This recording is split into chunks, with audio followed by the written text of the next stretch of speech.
તો ગાઈસ હું આવ્યો તો ગોંડલ અને અમે બધા નક્કી કર્યું કે અમે જાઉં કાલ ભૈરવના મંદિરે। ત્યાં ગોંડલનું બહુ પ્રાચીન મંદિર છે કાલ ભૈરવ દાદાનું।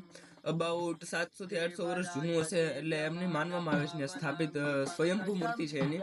તે નામ ભૈરવ ગંગા નામ ઉપરથી ઓળખાય છે। તે અમારા ઘરથી ખાલી 7-8 કિલોમીટર આગળ હતું। એટલે અમે જવાનું નક્કી કર્યું। પણ ગાઈસ ત્યાં પહોંચતા જે અમે સીન જોયા છે, અરે અંધારું એટલે કેટલું અંધારું। ત્યાં બાજુમાં જ ભૈરવ ગંગા નદી વહે છે, જેનો સીન તો એકદમ જોવાલાયક નહોતો, અંધારું હતું એટલે। ભાઈ દવા અમે ત્યાં પૂગી ગયા હતા મંદિરે, અને ત્યાંનું સીન પણ કંઈક અલગ જ હતું, બીક લાગી જાય એવો। અને ત્યાંના દાદા કંઈક એવું બોલ્યા હતા કે મૂર્તિને પાસે નહીં જતા, ત્યાં ભૂતરા બેઠા છે એમ। એટલે મારી તો એમ ફાટી ગઈ હતી। બાકી તમે આ મૂર્તિના દર્શન કરો, અને જે જોવાલાયક જે હતું, એટલે કે જે ભયાનક મારે જે શબ્દમાં વર્ણન જ નથી એ તમે જોવો। ઓકે, તો મળીએ નવા બ્લોગમાં। બાય, તમે આ એન્જોય કરો। भैरवं भजे